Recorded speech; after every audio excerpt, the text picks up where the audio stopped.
And how's everybody tonight, you beautiful, beautiful people? Welcome back to Bloodborne. We are going to go ahead and get to it. Today I'm going to show you guys something very special.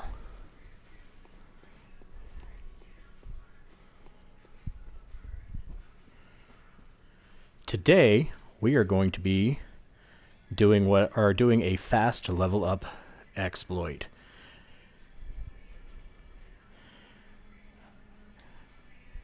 Alright, so what we're going to do is we are going to use a very specific glyph here. I'm in the process of looking that glyph up now because I don't remember it off the top of my head.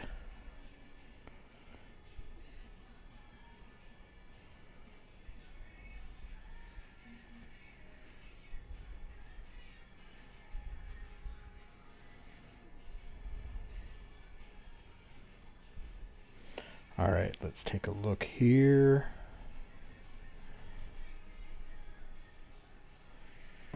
Alright.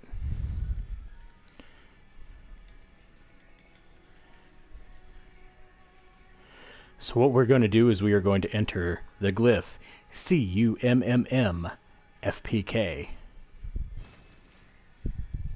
And you'll know we've done it right if we do this. Now this is not what it's supposed to look like. The only way this can work is if we have the root chalice for the Tumeru Labyrinth, which is why we needed to do a little bit of dungeon delving before we did this. Now initially it's not going to let you, so what you need to do is just walk away, come back,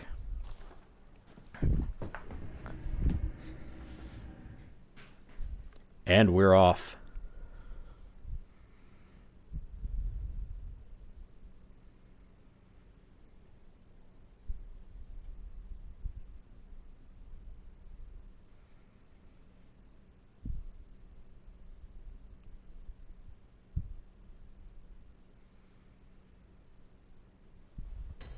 Now this is what is called a false depth dungeon. The way that dungeons are generated is pretty complicated, and there is no way I'm going to be able to go into it, partially because there's a lot to go over, and partially because I don't understand half of it. But this dungeon generates in just such a way that all you have to do is walk in here and look over here. Now there's something being killed by a hazard, and once that something dies, we get 83,000 blood echoes for doing absolutely nothing. So that's pretty neat. So what we're going to do is we are going to equip some bold hunter's marks and just keep that up.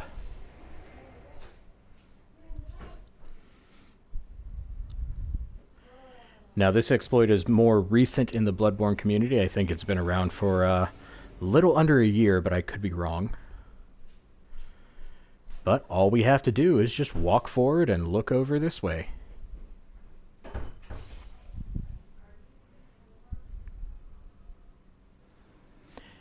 We're going to be here for a little bit. Now, my health bar is minuscule right now, and the reason it's minuscule is because this dungeon is a cursed dungeon. Now, one of the story chalice dungeons, in as much as the chalice dungeons can have a story progression, curses you to half of your hit points, and that's supposed to be all that the chalice dungeon can do. However, this dungeon is a triple curse, which basically cuts my hit points down to nothing. Now, the advantage of the curse is that the rewards and the blood echoes you get are substantially higher than in a regular dungeon. Now, the reason these are called false depth dungeons is because even though the layout even though the layouts are for your first level dungeons, the rewards are for 5th level dungeons, which is why we're getting such insane blood echoes out of this.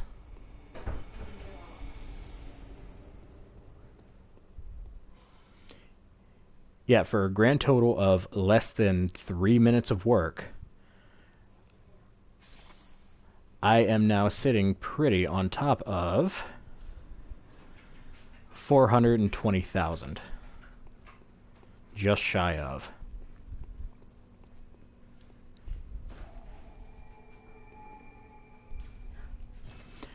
So, there's a tiny bit of a setup to make this efficient, and that is going to be, I am going to buy the hell out of some bold hunter's marks, so I can just keep this cycle going.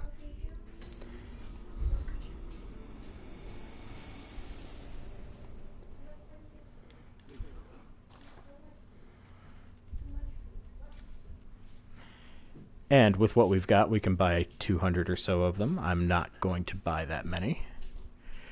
We are going to buy 99.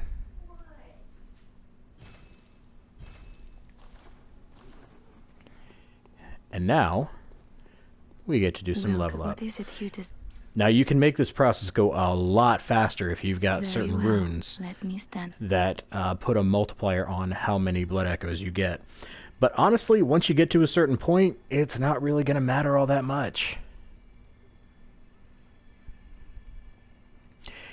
And with just a few minutes of work, we are almost capped out with what our vitality is going to be. Now, because this is going to be a casual, for fun, I'm just goofing around playthrough of this game, I don't really have any reason not to max out every stat. I'm not going to, because I want to be able to matchmake with people who can invade me later. I think that'd be a lot of fun. But for people who have already experienced this game, and I can't stress enough, if you haven't played this game, do not use this exploit, because it trivializes the game, and half of the fun is the challenge. But if you've already done this game, this is a really great way to get your final build out of the way early if you want to try something a little different. Now, recently, I did a playthrough, or part of a playthrough, with a partner and a meta where I used this method to get a Chikage Blood Tinge build up. And that's how I learned I don't really like the Chikage Blood Tinge build all that much. For this playthrough, I'm just going to do the tried and true, which is a pure skill build.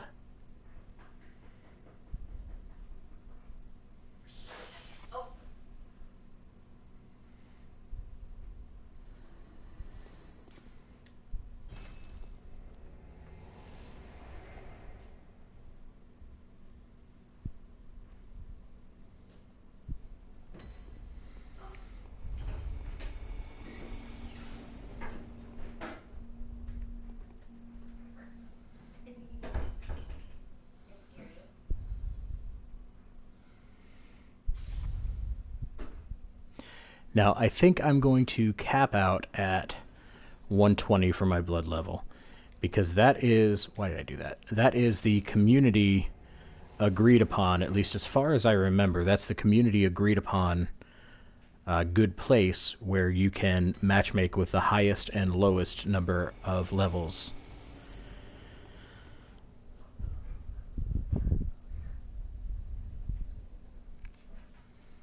See, what are we sitting at? 255? Yeah, we'll keep going for a bit.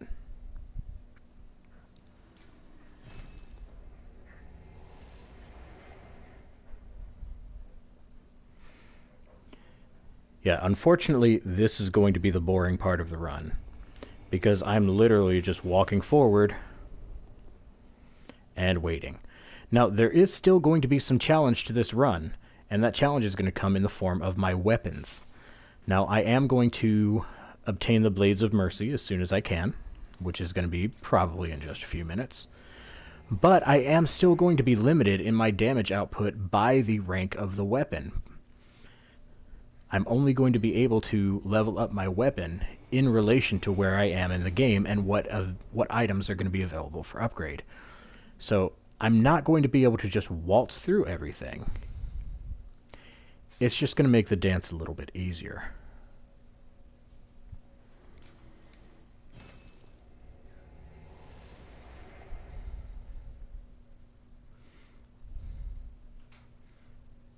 In non-Bloodborne related news, my husband is currently in the kitchen, sitting on the ground, playing with our kitty Alenko, and it is absolutely adorable. I'm going to be real with you guys. I have no idea how I got to be so lucky to have Elliot in my life. I love that man. I don't know if the microphone is picking up him playing, but man, I hope so. Hi, Bella. How are you tonight?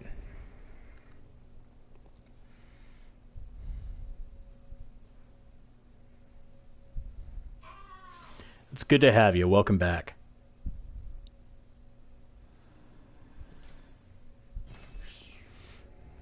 Oh, Bella, while I've got you here, why don't you pop in stream what you told me earlier today, your accomplishment in Bloodborne?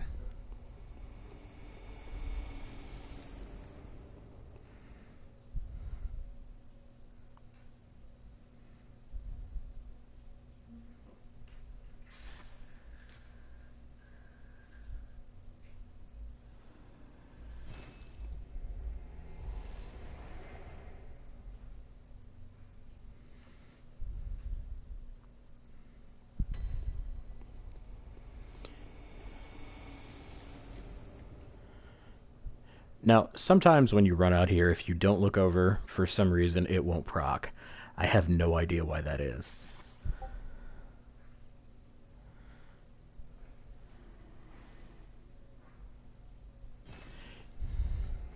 Yep, congratulations, Bella. I am super fucking proud of you. Papa Gascan is the first major skill check in the game. I know the first time I played, he absolutely wiped the floor with me for a while.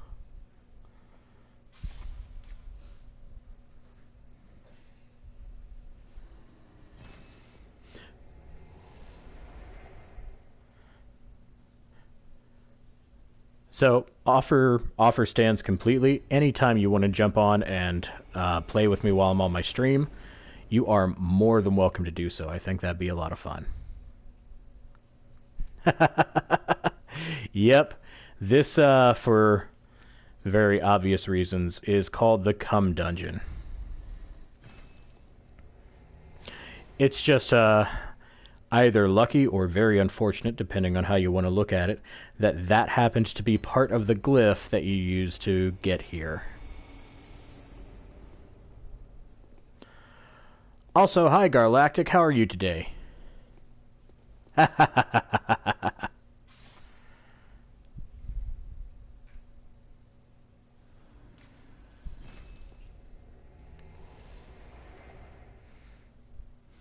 Hey, it's good to have you on board. Now, you'll have to forgive me if I'm wrong. Please set me straight if I'm wrong, but I don't think I've seen you on our streams before.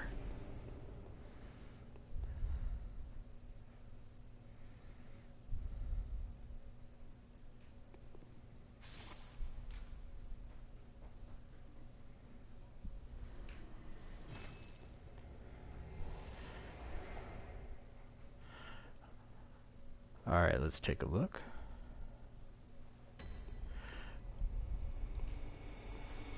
Nice. Welcome aboard.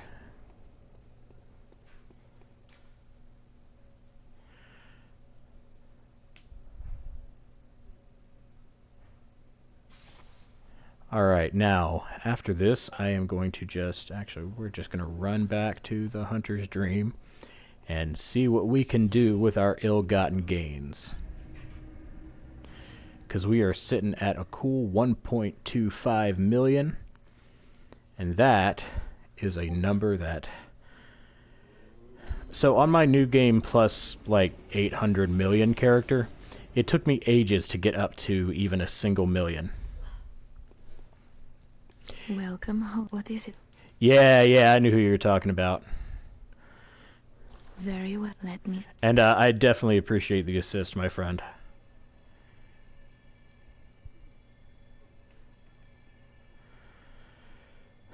And we have what is more or less our final build. Just like that, we have more or less what our final build is going to be.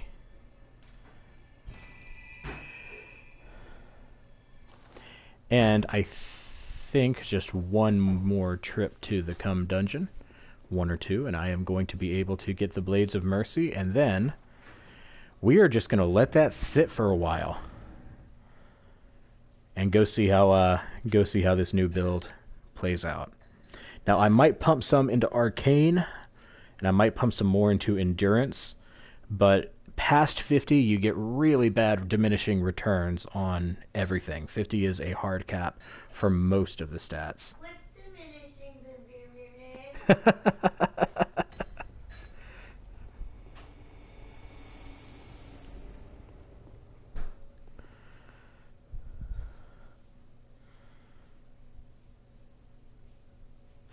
Yeah.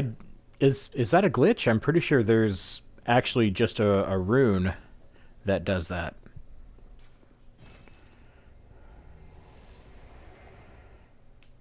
Yeah, I think that's the Blood Rapture rune. I don't know if I'm getting that right off the top of my head, but that sounds right.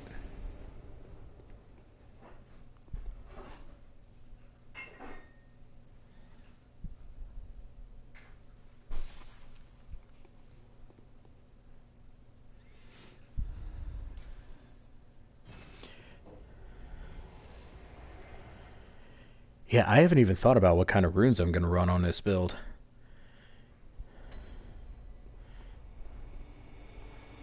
Alright, this is going to be the last time before we go get Blades of... Ah, I'm being attacked by a vicious kitty! Blades of Mercy. And then we are going to upgrade those as much as we can, and then I am going to go fuck around a bit.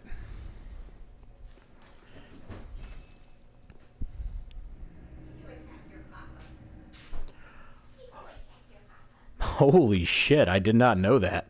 That is, that's absolutely insane. I'm gonna have to try that. Jesus McChrist on a fucking bun. I have got to try me that. Okay, we don't need to level you up, but let's get us some Blades of Mercy. Yeah, there we go. I actually do not want to be famous. I do not want to buy followers. Would say I appreciate the offer, but I do not. And goodbye.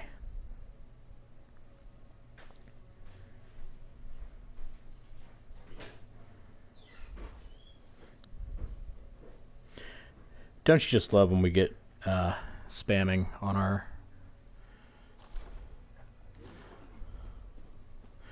That's how you know you made it big. Is if someone tries to... Curious, did I not buy those? Pretty sure I did.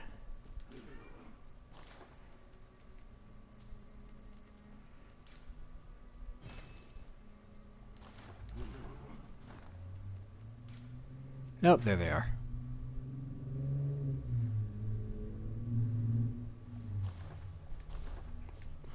Alright. Now I can be the barber I've always wanted to be.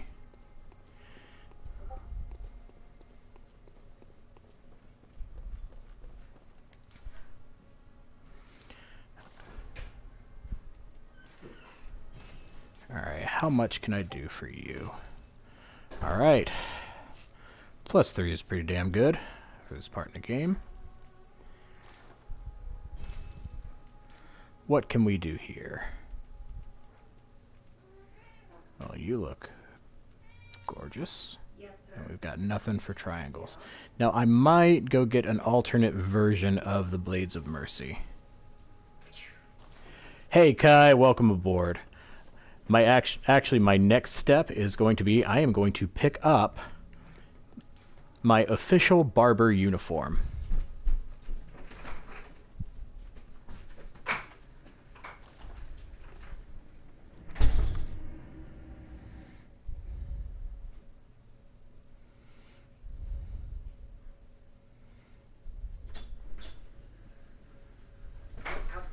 for babies.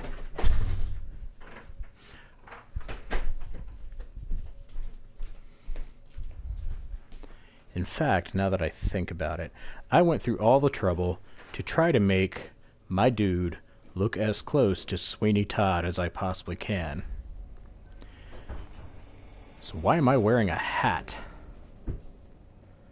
Now, once you kill old Skinflaps, this door opens up. Once this door opens up,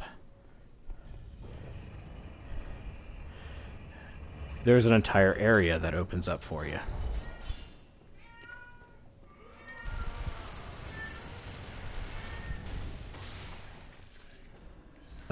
This is gonna work just fine.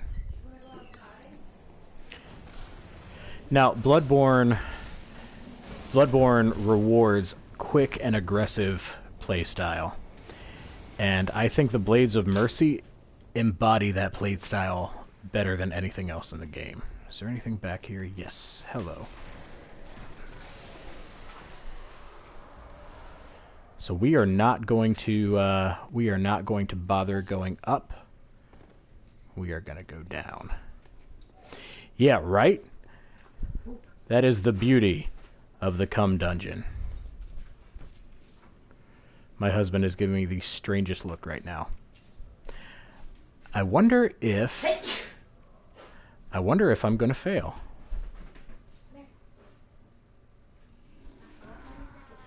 I love it. Oh no, I lost all my blood echoes. What am I going to do?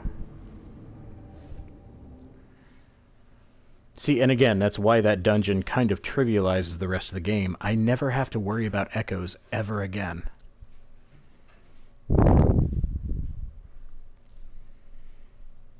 Which, again, if you're playing through the first time, I don't recommend it. Yeah, I'm going to try jumping because, well, if there's one thing that a Soulsborne game is known for, it's good platforming.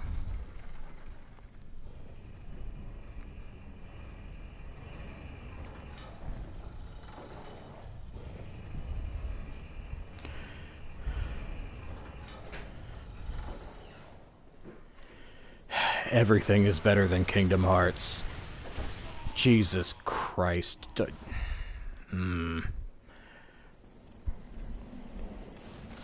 Excuse me, sir, would you like a haircut?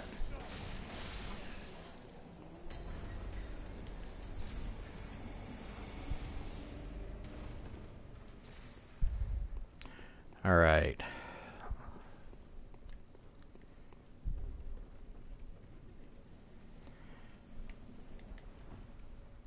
There we go.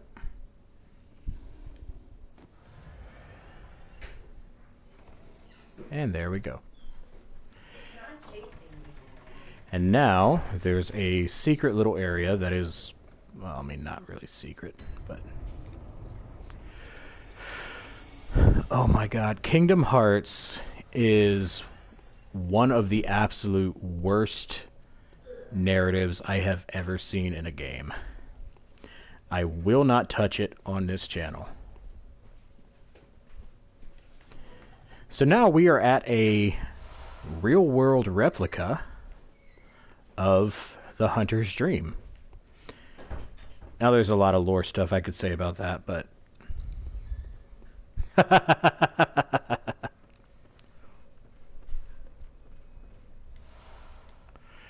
Now that right there, we're going to take a look at that. Whenever we get something super important, we're going to take a look at it, because environmental storytelling, you're not going to know what's going on unless you pay attention to the item descriptions, which I have mixed feelings about as a storytelling style. A great relic, also known as the Chord of the Eye. Every infant great one has this precursor to the umbilical cord. Every great one loses its child, and then yearns for a surrogate. The third umbilical cord precipitated the encounter with a pale moon, which beckoned the hunters and conceived the hunter's dream.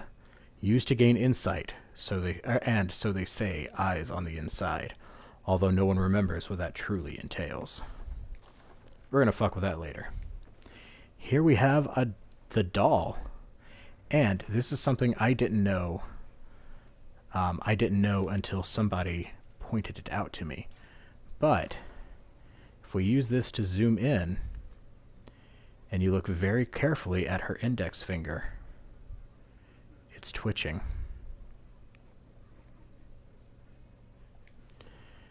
There is something going on there. There is a connection between the dream world and the real world, which again is a very heavy theme in Lovecraft work.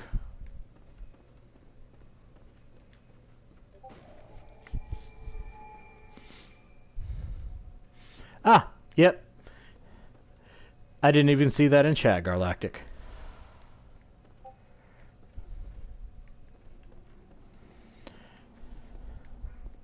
Now there's also a little glitch over around here.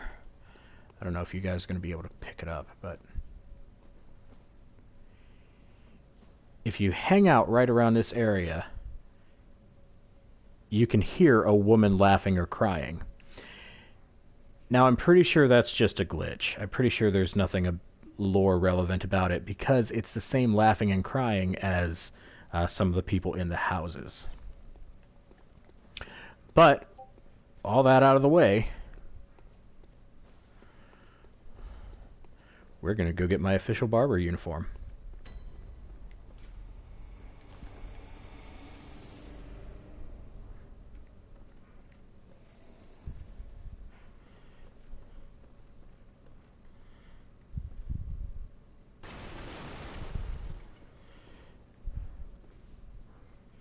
I have no idea how that noise... Oh, no, it did. Never mind.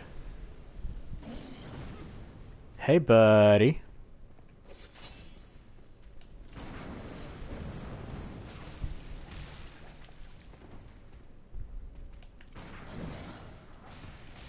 That should have hit me. I don't know why it didn't.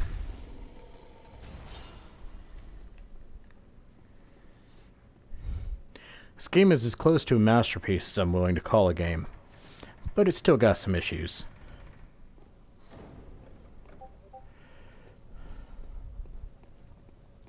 Alright, now normally these streets in particular are pretty dangerous, and you should take the alleyway. For me, they're fine, because I have cheated using the cum dungeon.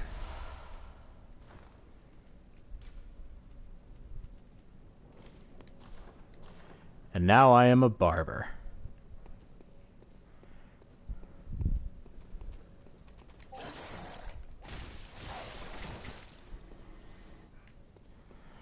Yeah, I might dump some into Arcane just to get some extra damage spread on blades.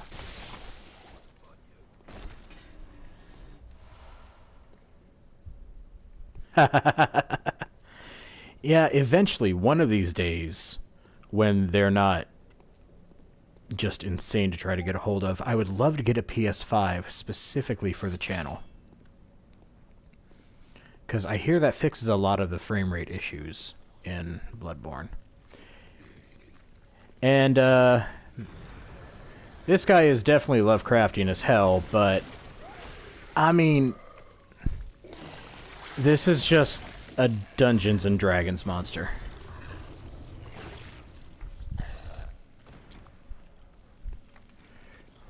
Yeah, this is... That's just an illithid.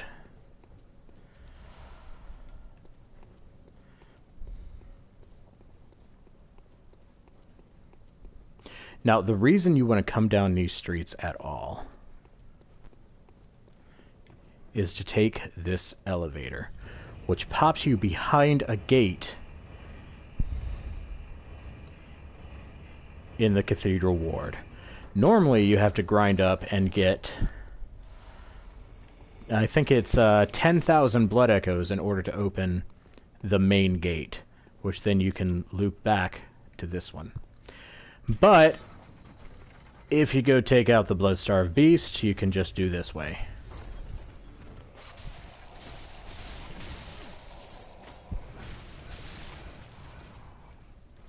Haircuts are complimentary.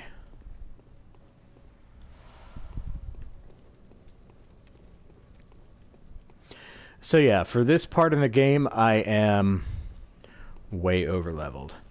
And for some reason, until those gates are open, the gate I just opened and the gate that I'm opening now, you absolutely cannot co-op.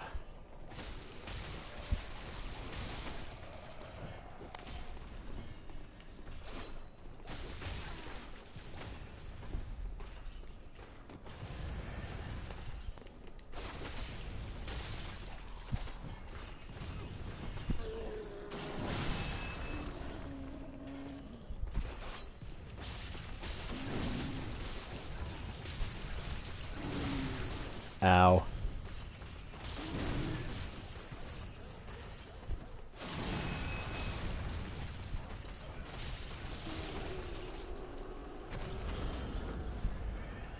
Alright, now this guy's shooting me and I don't like that. Not a fan of being shot. I am a fan of that hat. I kinda want that hat. Oh.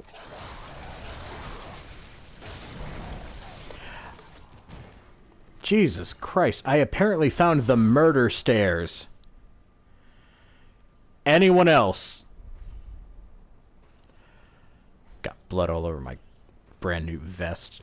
Bastards. Alright, now. Today's password is going to be...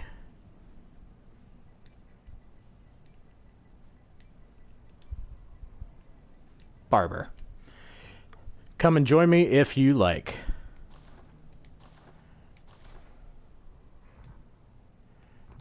Wait, why can't I do that? Come and join me once I get co-op working, which I thought I had already done. Maybe I need to open the other gate here. Well, I don't know what I expected. Actually, I am going to be visiting the Witches of Hemwick.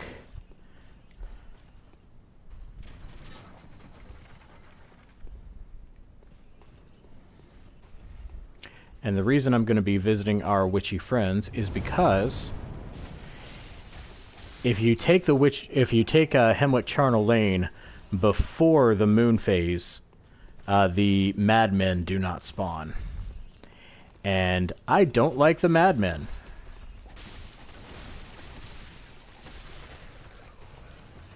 They're annoying, and I hate them. Alright, let's try now. Now, there we go. That is correct. However, they're not so much a problem in the boss arena itself. I've never done the Zero Insight exploit there because, I mean, I've never had to. Even on a... now, I did part of a Soul Level 4, or Blood Level 4 run. And but I take it home. What is it then? even on that, it wasn't hard.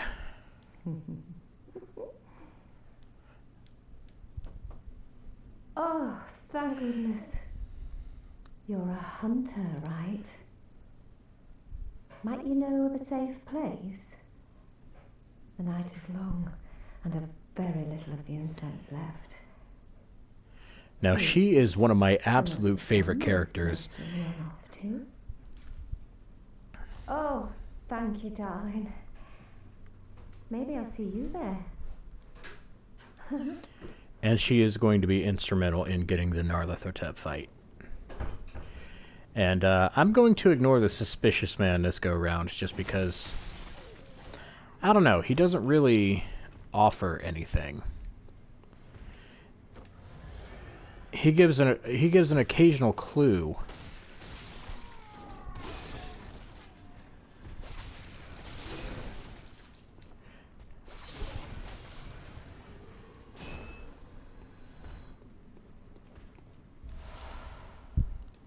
Yeah, I'm gonna need to open Yosefka's clinic first.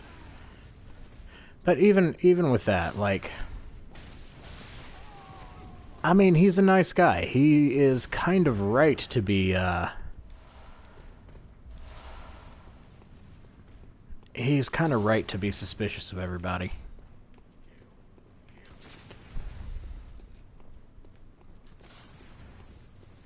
Alright, come on, boys.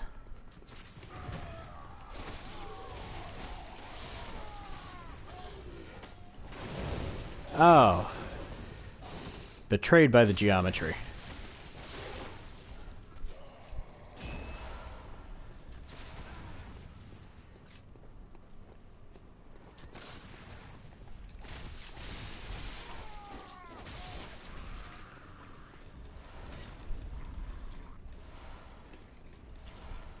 Satisfied customers. Alright, I wonder, can I hit you? Okay, I can't. So, you know what? Challenge accepted. I will absolutely do that.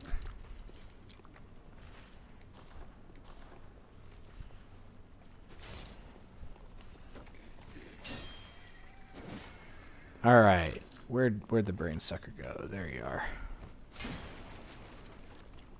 Come on, buddy. Come on over.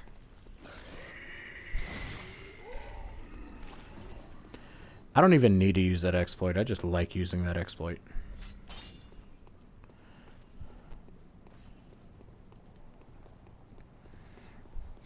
You know what? I am absolutely going to do that, Garlactic. And I tell you what, as a special treat, I'm not even going to use the doorway cheese when I do it.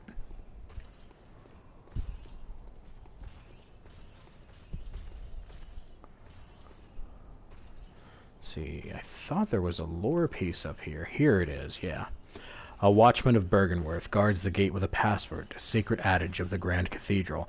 And I hope you liked that clue, because it's the only clue you get to the context for what you're doing here.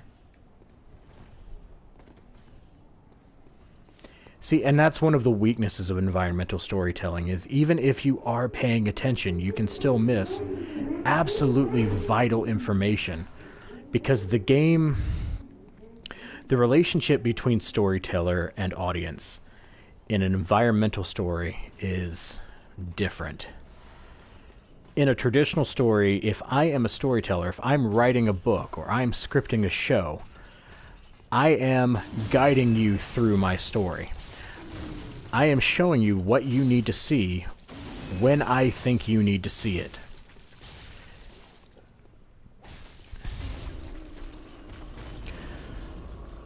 But for an environmental story like Bloodborne, if I were telling an environmental story, I would create the story, and I would create the setting, and then instead of you being served the story, instead of me acting as the one who is guiding you, who is...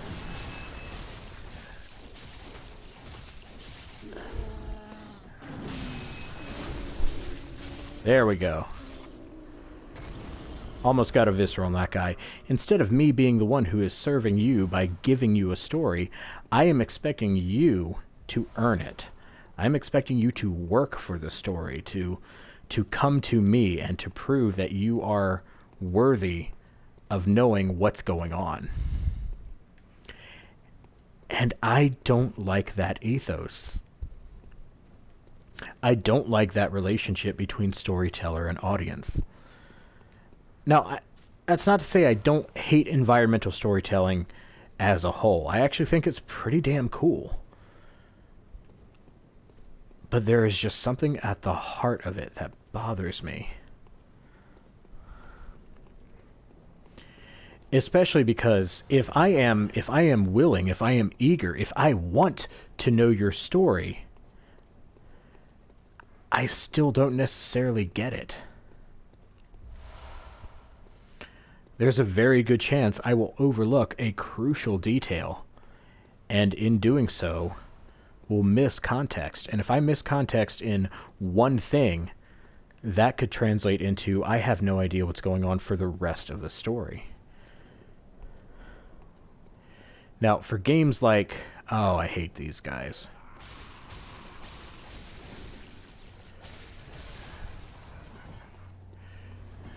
Frenzy is a good mechanic that absolutely does not ruin my enjoyment of parts of this game. Whoever came up with Frenzy is good at their job.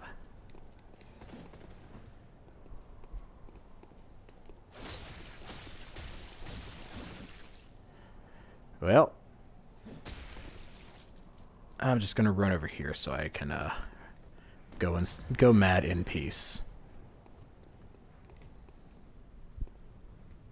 Paleblood Hunt. Remind me, that was the gigantic Reddit thread that kind of contextualized everything, right?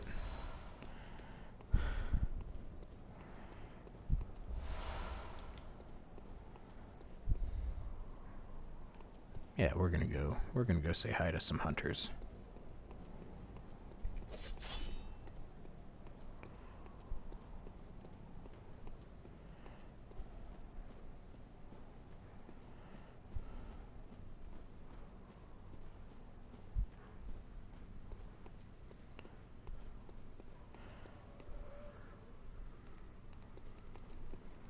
Yeah, I have read that, and I've seen all of Vadi Video's stuff on it, which that man is a lore god. But here's the thing. I actually think there's a big problem with all of it.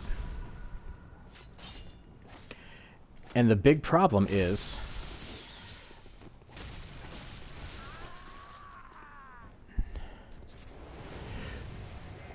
yep, here we go. I hate this guy. Alright, we'll go over the big problem after I'm done getting my ass handed to me by Rifle Spear Spam Man.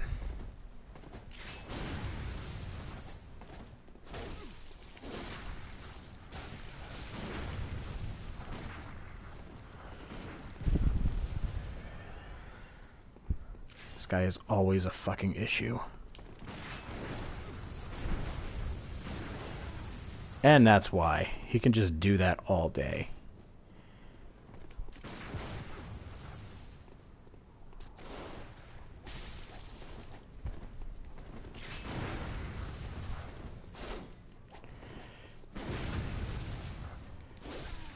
See, the danger with this guy... Yeah, I suppose that would work really well. I've actually never tried that on this guy. But the danger with him is... if he gets you at range, you're never going to get close. And if you get close, his shots do insane damage.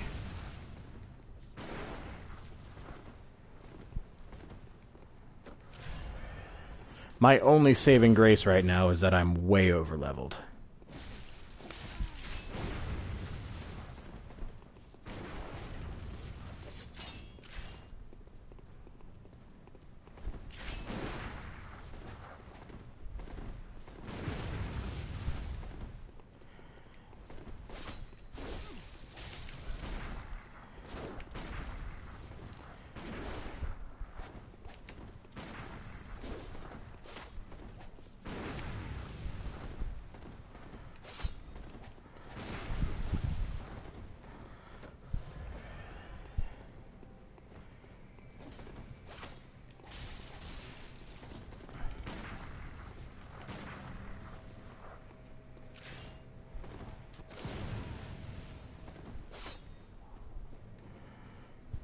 Come on, baby. I'd be having a hell of a lot of an easier time with a saw spear, but I am committed to my terrible decisions.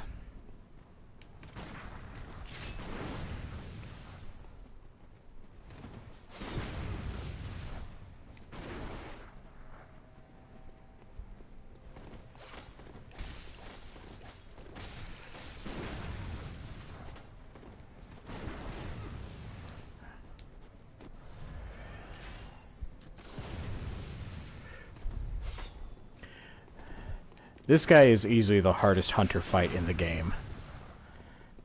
There is not a single hunter that has ever given me the same kind of trouble that this guy has ever given me.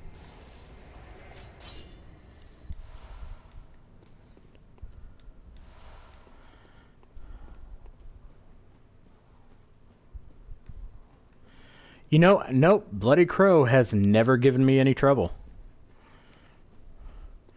Because most of Bloody Crow is just a keep away. Ooh, should I go now? Yeah, I've got no reason not to.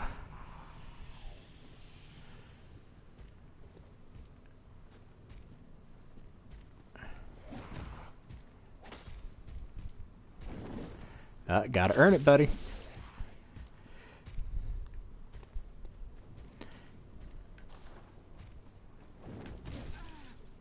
Come on. Come on.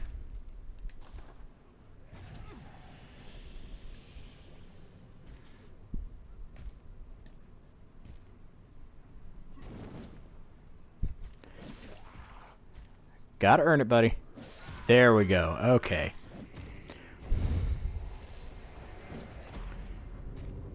I wouldn't know Garlactic because I'm not good at games.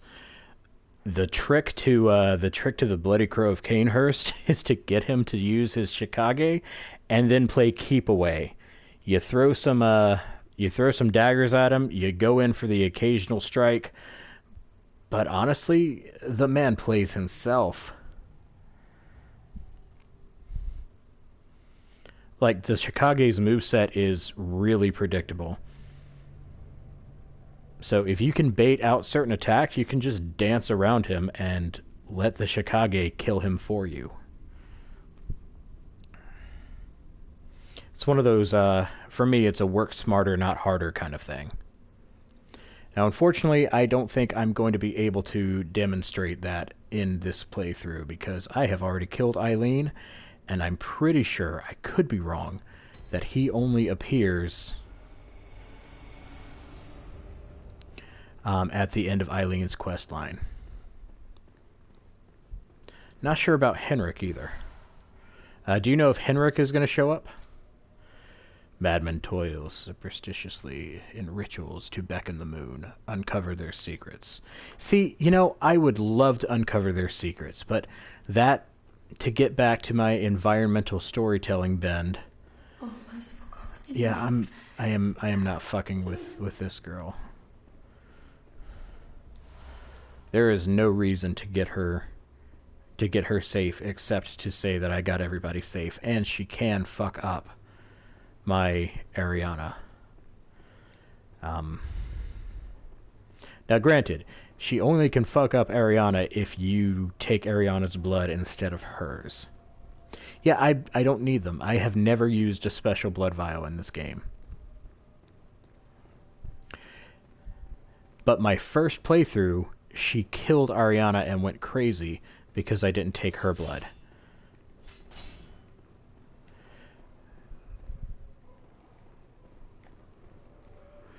Oh man, Orphan is going to be fun.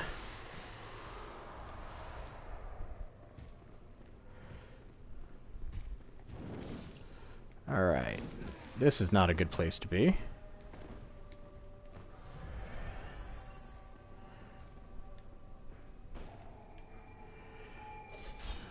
Alright.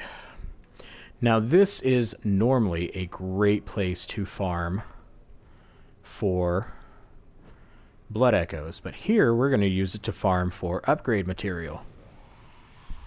Because we don't need blood echoes ever again.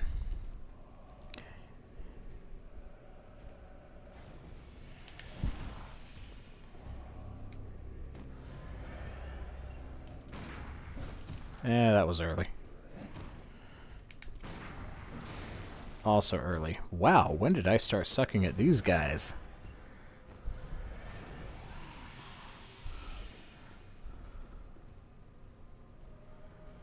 Okay, that might be a little tougher. You know what? I will give it the college try and we'll see what happens. Will you let me fire my gun? How about you stop that?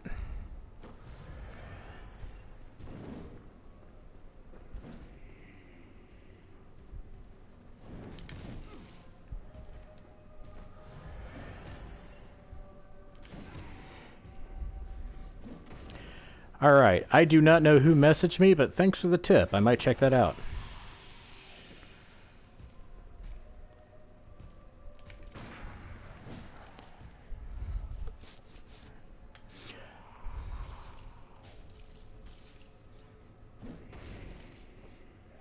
Yeah, I deserve that at this point. You know, I've never actually seen that move.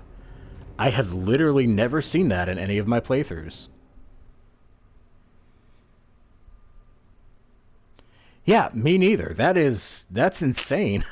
And that's one of the things I love about this game is every time I play it, every single time I find at least one thing I didn't catch before. All right, let's try not sucking.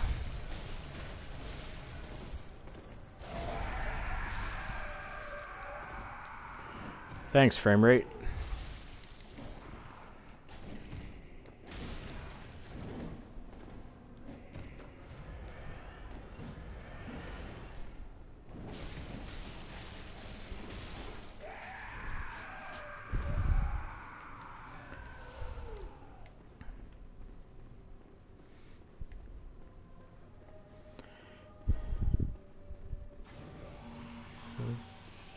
Hey, buddy.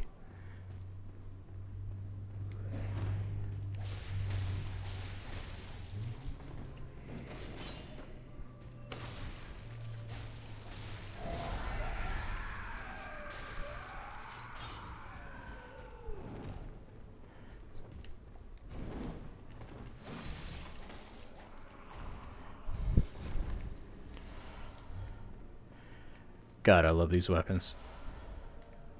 Anyway, but yeah, so environmental storytelling. I want to uncover their secrets. I really do.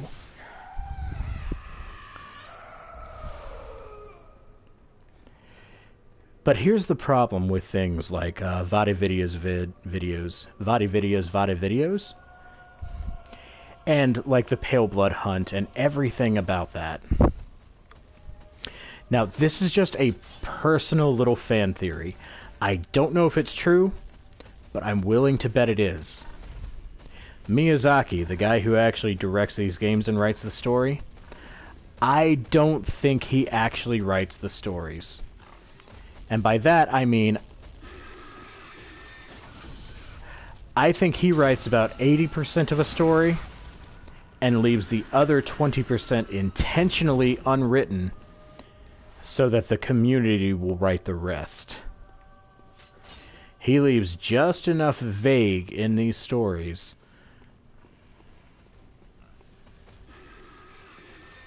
Come on, buddy.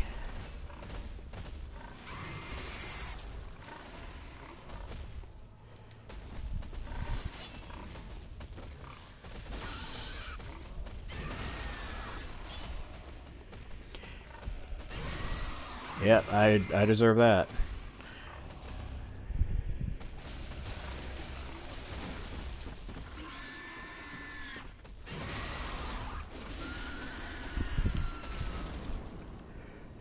Yeah, it could be. Like, that's why I think, and that's one of the dangers of environmental storytelling. Now, I will never, ever suggest that Miyazaki is a lazy storyteller. I mean, it's clear just by looking at this area alone that a lot of thought went into every single part of it. But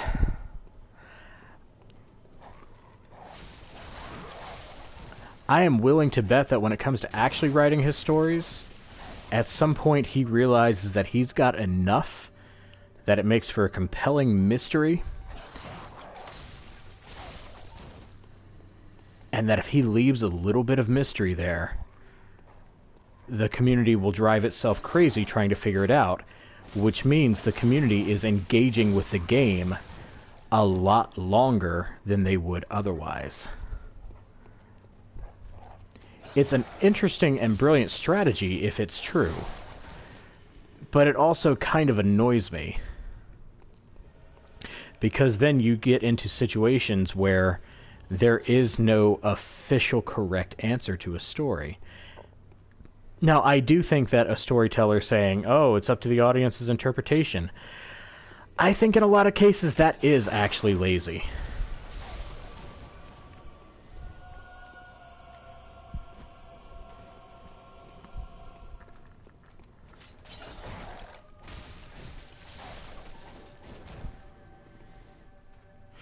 Yeah, I agree.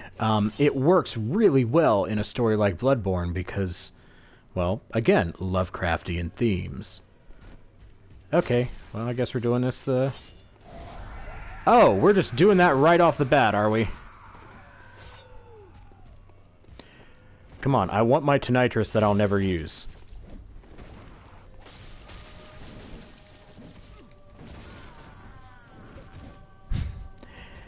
And that's how you don't do that.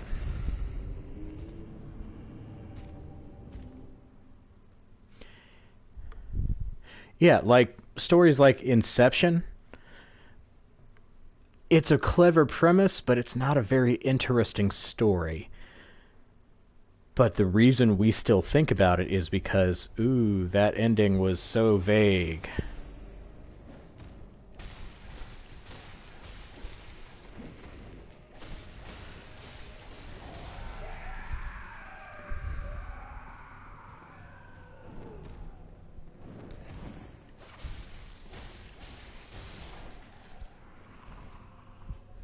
Oh, I thought he got me with that attack again.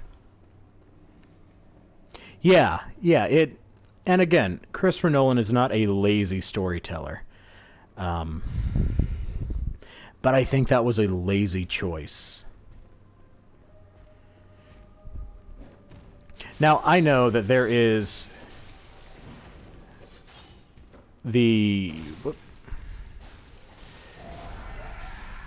Now, I know that with Inception in particular, you can pretty much easily figure out what the ending is if you pay attention, but I don't know if that was intentional on his part.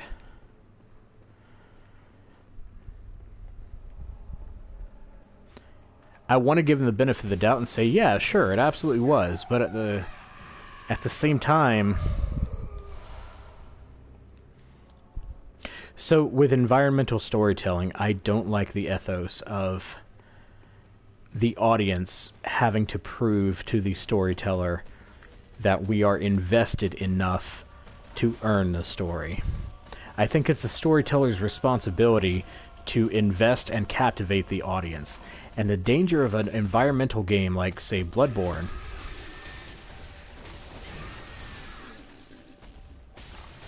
Well, the danger of environmental storytelling games like Bloodborne are twofold. First, and most directly, giant murder pigs.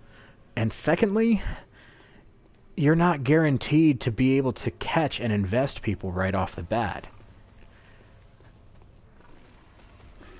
I would argue that Bloodborne actually does not do a good job of it.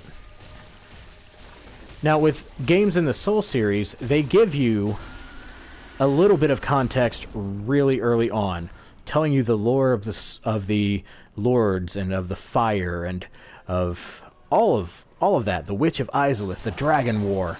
Like, that's enough to get me interested enough to want to know more. And that is enough to get me to want to... Ah! God damn it, dogs! Bad pupper. I don't know what I expected wading into a gigantic pack of murder dogs, but...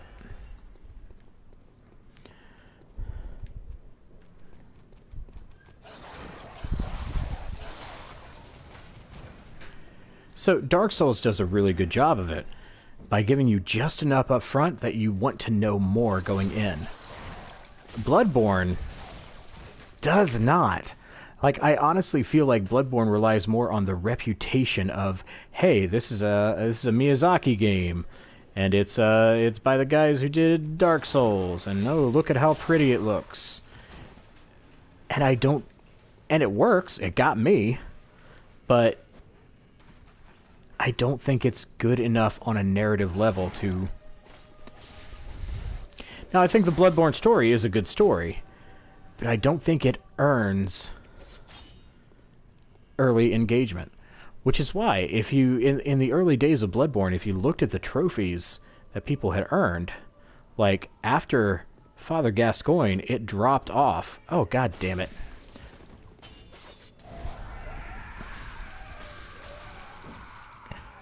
Again with this shit!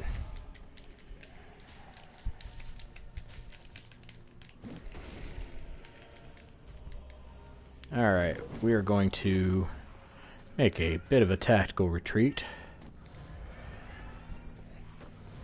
Oh, that's not a good. We don't like that.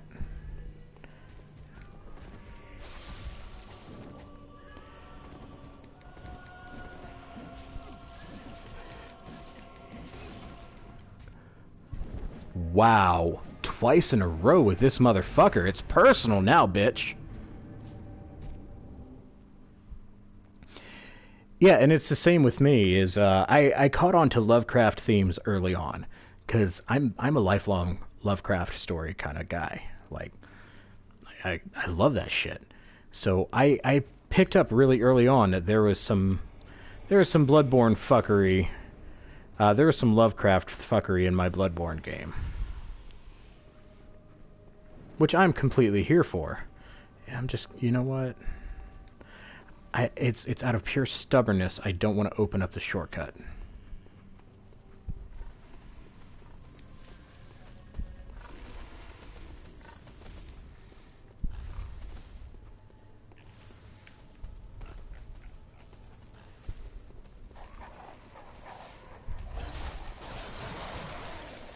Yeah, I know, murder puppies. You're all scary and.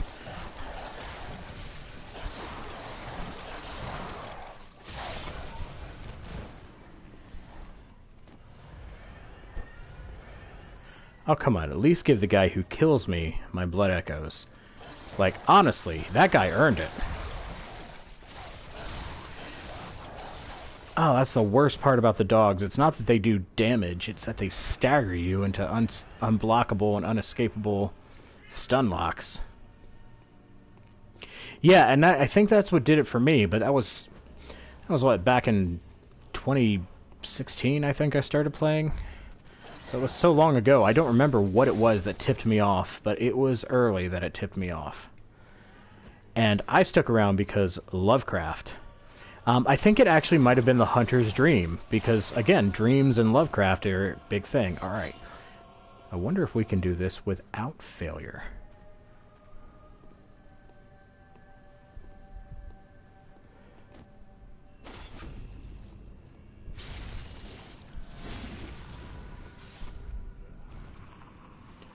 Revenge is sweet. And I did all of that for a weapon I am literally never going to look at again.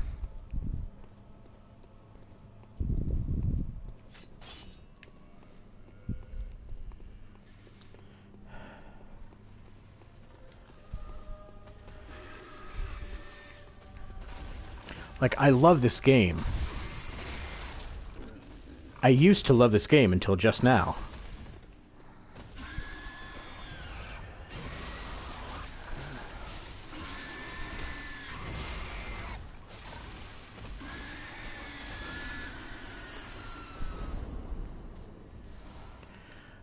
But environmental storytelling has some serious issues, and I think the heart of my problems with it are what it implies about the relationship between storyteller and audience.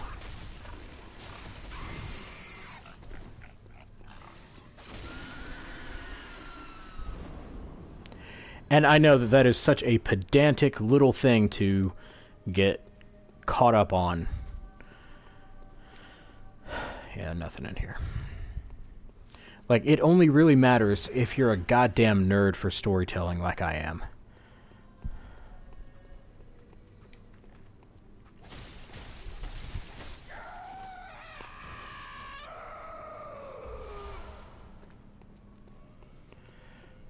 But stories matter. And they definitely matter to me.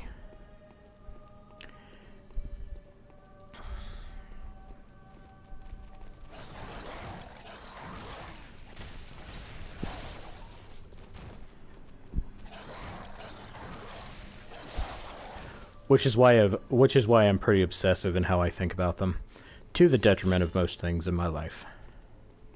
I don't even know if it's possible to parry the kick. I've never actually done it. Alright, we're going to try to do you the old-fashioned way.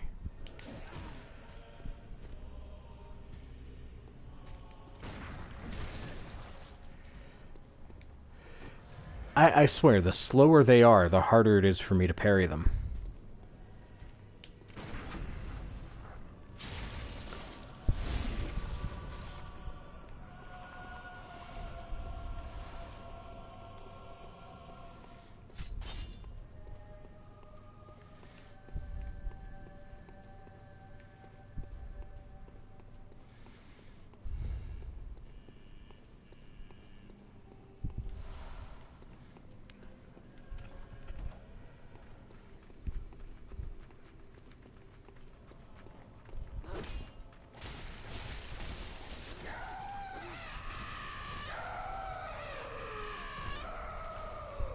God, I hate those guys.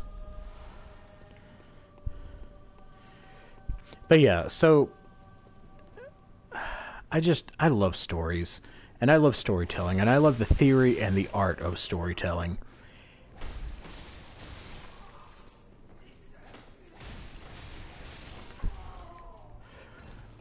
Which is why things like environmental storytelling, even if it's done really well, kind of bothers me. And I have seen some excellent examples of good environmental storytelling. I think probably the best example I know off the top of my head would be Hollow Knight. Because it does have a complete story.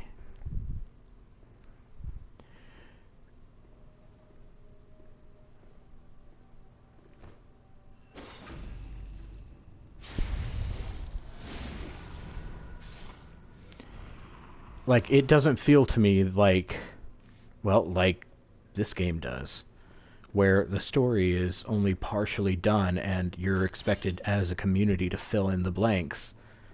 Yeah, we're gonna do Dark Beast.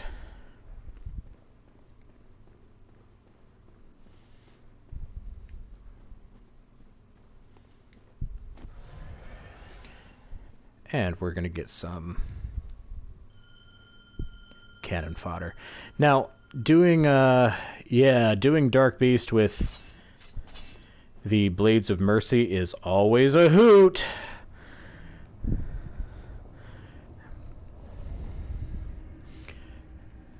Dark Beast is a DPS check, but you really benefit from a big weapon that can hit lots of things at once. So doing it with Blades of Mercy is kind of not advised.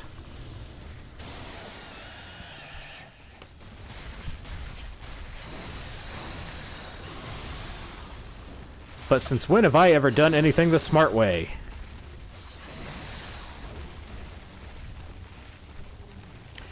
Now, the astute among you might pick up on two vital pieces of information. The first is that I am not locked on. That's because if you lock on, you're never going to catch this guy. And the second is that I suck at this. And the reason for that is because I suck at this. And I ran right into that. I knew it was happening, and I thought I could stop it.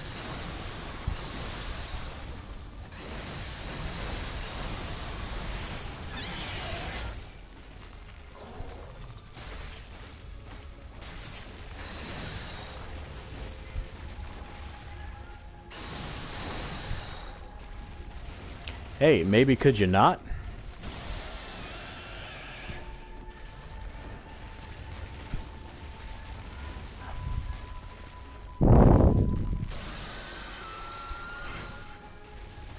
Why did I think that would work?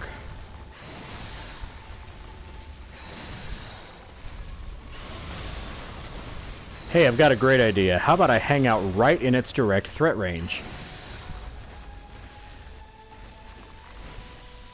I'm not even... Yeah. Blades of Mercy Dark Beast is not my smartest idea. But I would be lying if I said I wasn't having a blast.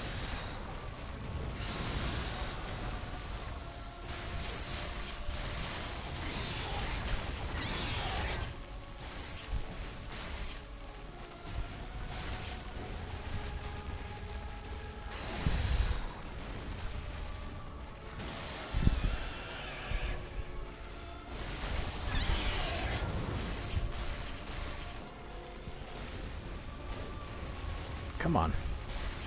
There we go. There we don't go.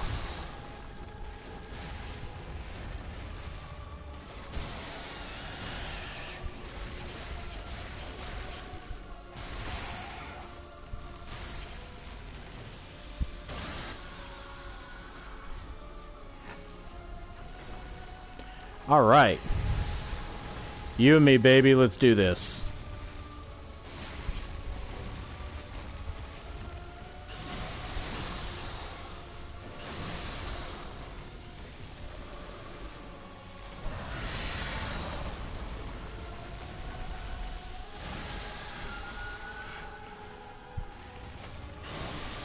Alright. It's quite enough of that, thank you.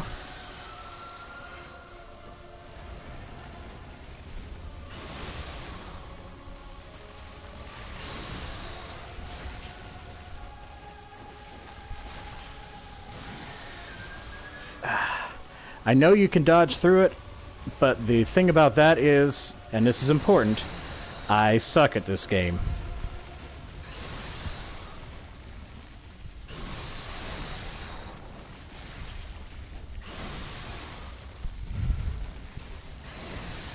Jesus.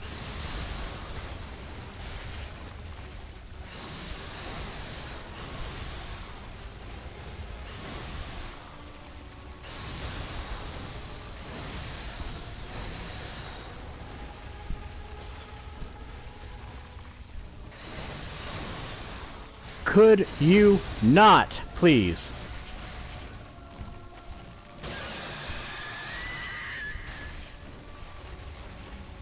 Alright, not gonna play stupid.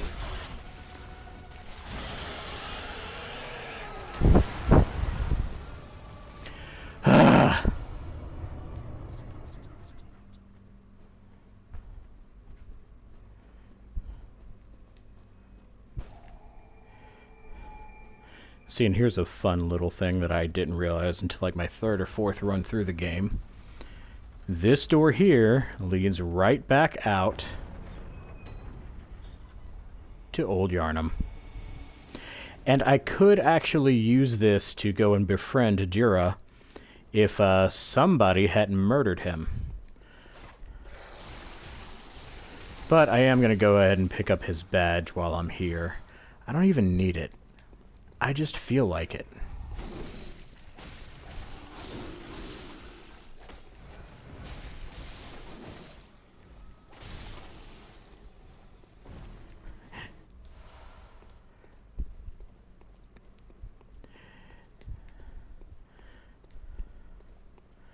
So yeah, I like Bloodborne, but environmental storytelling is kind of iffy on it.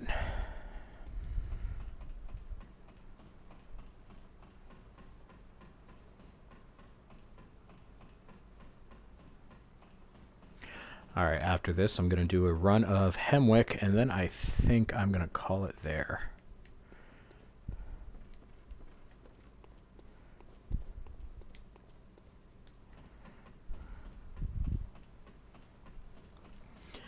Yeah, these solo streams are basically just a chance for me to blow off a little bit of steam and just rant about storytelling. Which, I mean, is kind of cool. It's kind of why we're doing this.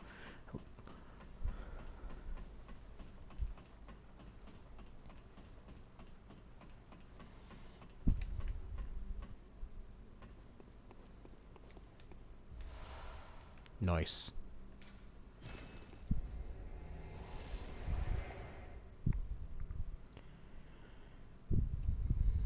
Yeah, Ludwig's Holy Blade was the first run I ever did, and I still think it is the most overpowered weapon in the game. And that is not a criticism. I love Ludwig's Holy Blade.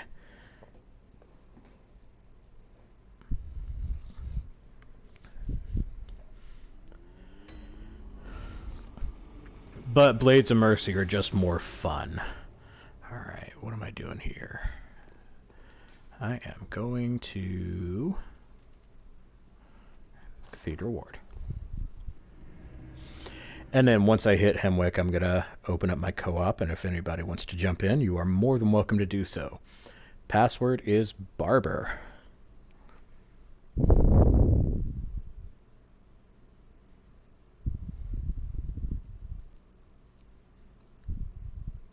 Alright, so, Garlactic. Buddy, what's your favorite build in the game and why? What's your go-to? The most fun you can have? Are we talking pure arcane, or are we talking a Moonlight build with a strength arcane? Because you were rocking the Moonlight when you helped me with Susie.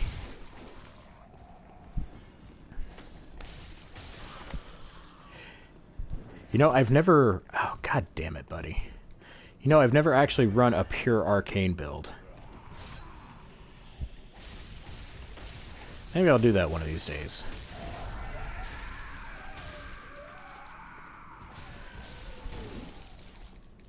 I know that it's one of the hardest builds to get off of the ground, if not the hardest build to get off of the ground. But with the cum dungeon, maybe not so much. Yeah, I bet.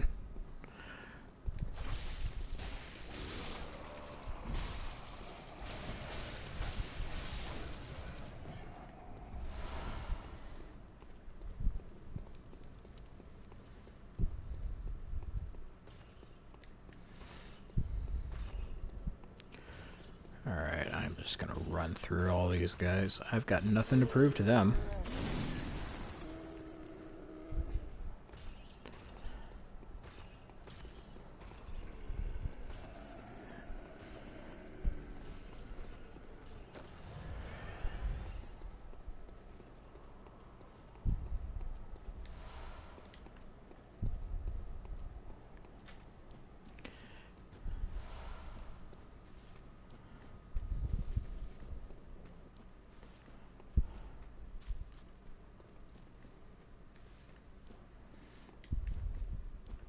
I always think there's going to be something over there, and then there isn't.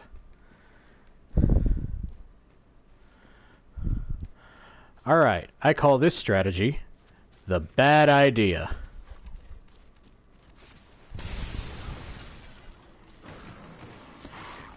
I'll bet you'll never guess why I call it the bad idea.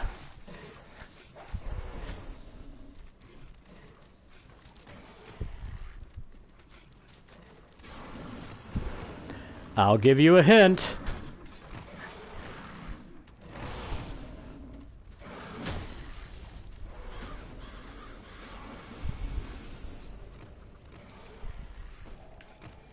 It's the murder dogs.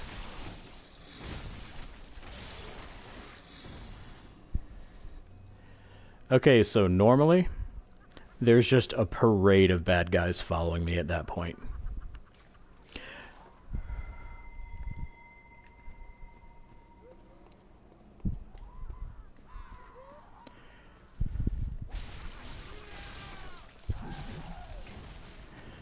I wonder if I can upgrade my blades, actually.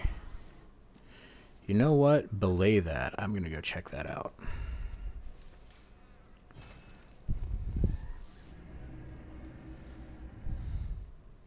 Hemwick Charnel Lane is probably my least-ish favorite area of the game. Just because the layout is not very inventive. The boss is only memorable in that it is unmemorable. Nice.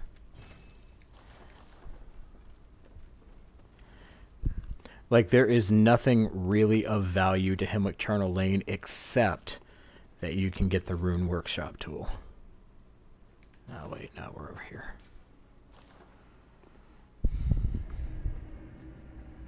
I think the only area that I don't like more is Bergenworth, because I feel like that was a waste of potential. And maybe... Oh shit, the lecture building. I don't even know if I count the lecture building. It's so... Lecture building is so boring. Yeah, it does get you to Canehurst, but here's the thing. The only thing that the area has going for it, besides the Rune Workshop tool, is that it is the way to get to a much better area. And if that is one of your main claims to fame, you're not a good area.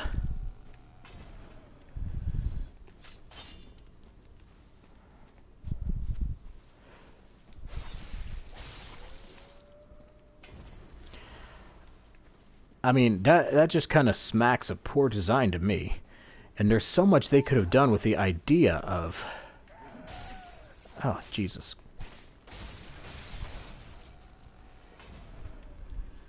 Come on.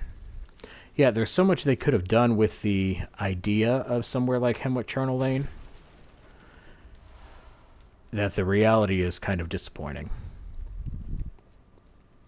Also, when I was playing this one time, my husband pointed out that these have little steam pipes, and that's not very important. I just thought it was adorable. He was so excited to discover steam pipes.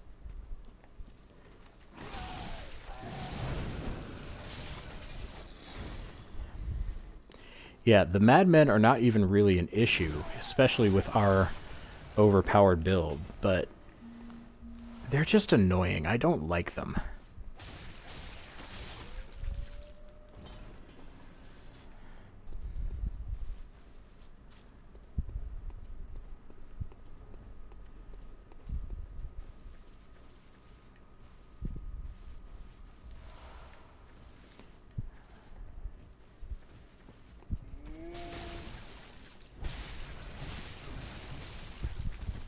God, that is the worst attack right there.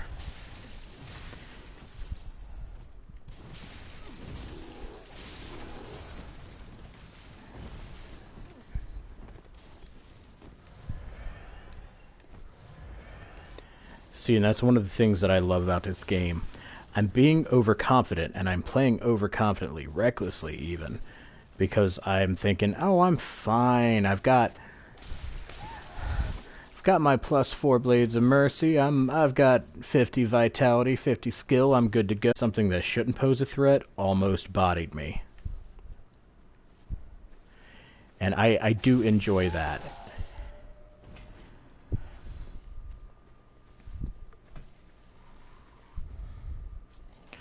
Oh, we're gonna say hi to the friendly crow. This is probably my favorite little glitch, quirk, whatever you want to call it. So we are going to take out a couple of these crows here. But then this one right here, this little guy never attacks you. He's always just friendly. And it's probably just a scripting error on this one crow. But he's my little buddy, and I love him.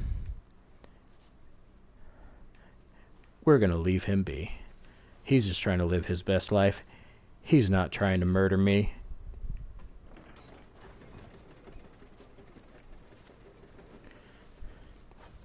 I'm gonna name him Jeffrey. Jeffrey the friend-shaped crow.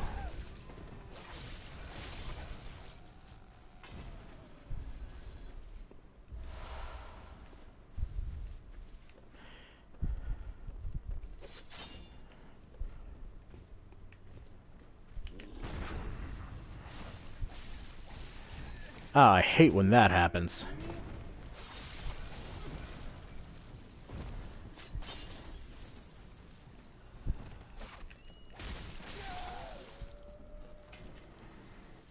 Alright, I know there's someone probably coming up behind me.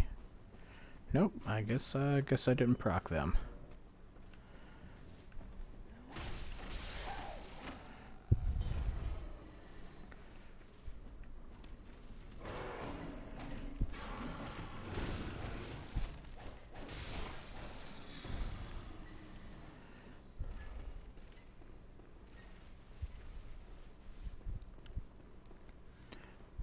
Jeffrey the friend-shaped crow. Now, whenever I retire a character, often what I'll do is I will put them in one of two places and then just leave them there forever. The first is the Abandoned Hunter's Workshop, and the second is sitting right next to Jeffrey the friendly crow.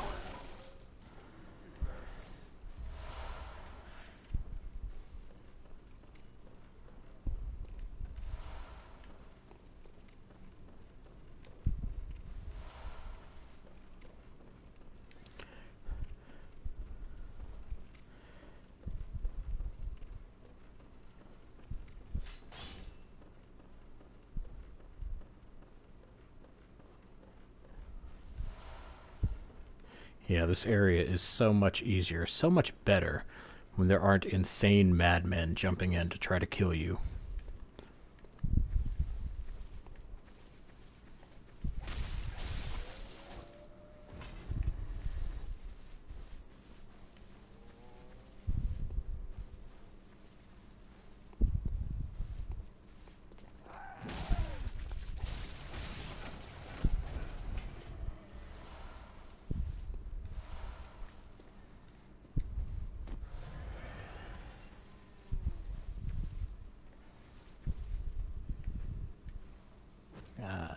I can hit her from here.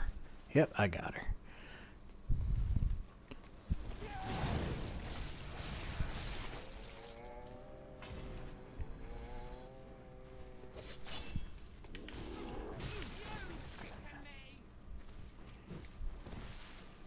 Come on, buddy. Oh god, I didn't even have my gun equipped.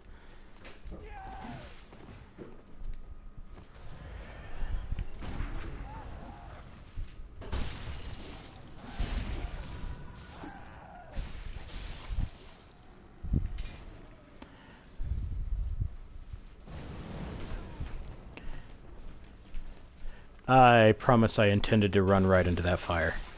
It was a strategy that I like to call sucking at Bloodborne. I'm real good at that strategy.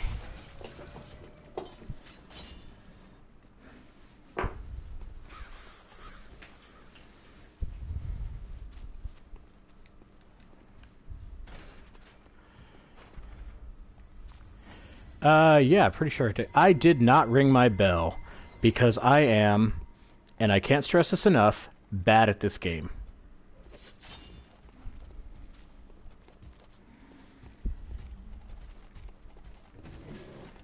What, yes, sir. Proof. Why? See, I could probably much more easily and more efficiently kill these guys just by dual blading and calling it a day and going full barber mode. But I do need to get better at parrying in general. Especially for the Ligarius fight.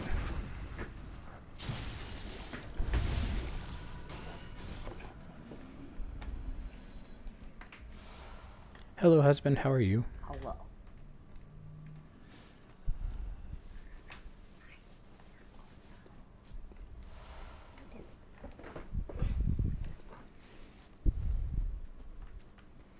Okay, let's go get the lake rune.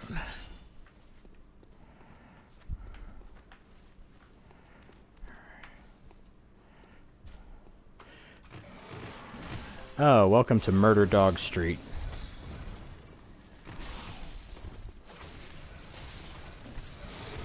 Population Murder Dog.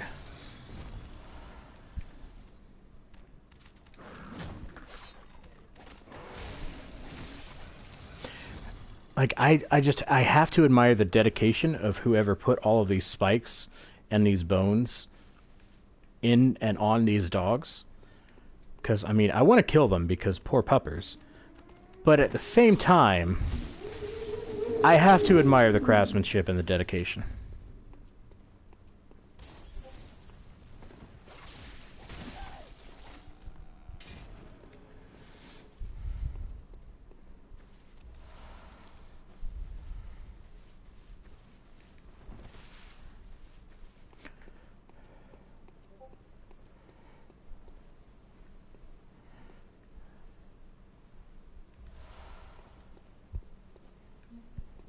Alright, nice. Alright, bell is ringing, password is barber. Anyone who wants to jump in, now would be a good time.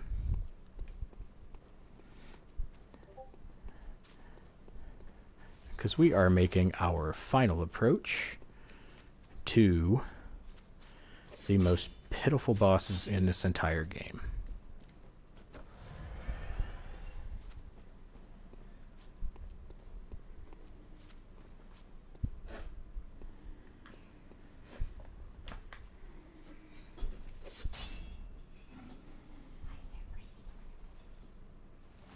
Alright, we'll do this the fun way.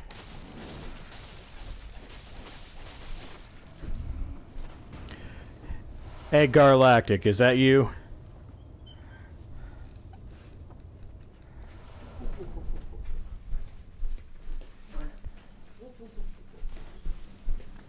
Welcome aboard, my dude.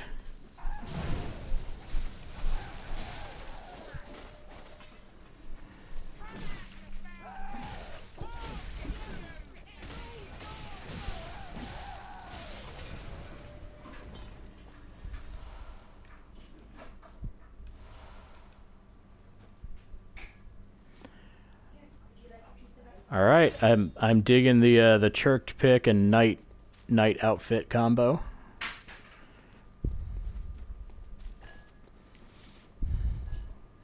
Got to do this so that this guy will drop.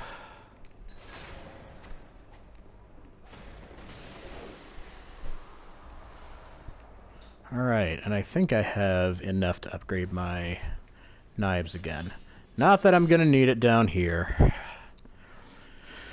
Alright, at this point, this is just busy work. I don't think anyone... That's not true. I know one person that I have ever played with that has died to the Witches of Hemwick.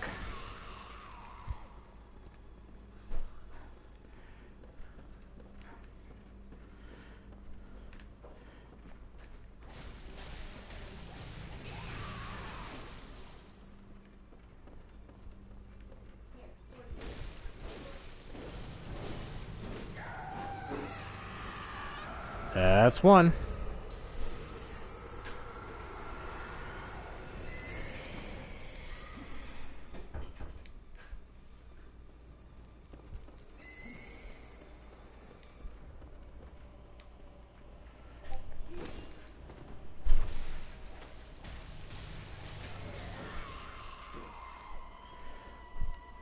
See, and this boss battle is not even fun. It's not interesting. You're not interesting. No, you. No, you.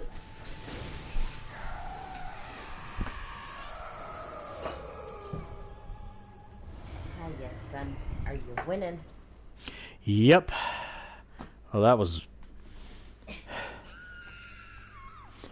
Yeah, me too, buddy. Me too. Alright, thanks, Garlactic. Much appreciated.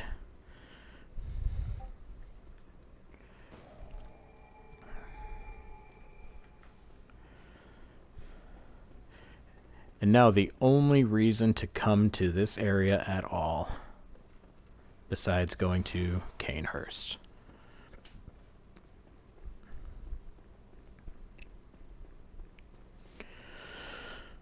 Alright.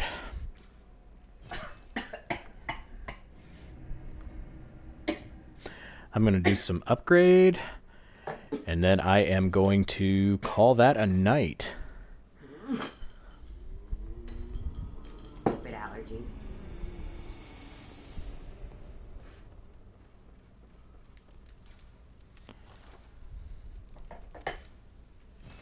Yep, there we go there. Let's see what we can do here. I've got 3, so I'm just going to... 1, 2, 3. I don't even need the Beast Rune, so I'm going to undo that. Technically, I don't even need the Moon Rune. And we're going to pop a Blood Gem in, because I think we might have better ones. Nope, but we do have triangle ones now. Ooh, I wonder if a slow or fast poison build on the Blades of Mercy would be worth my time. I will think about that later.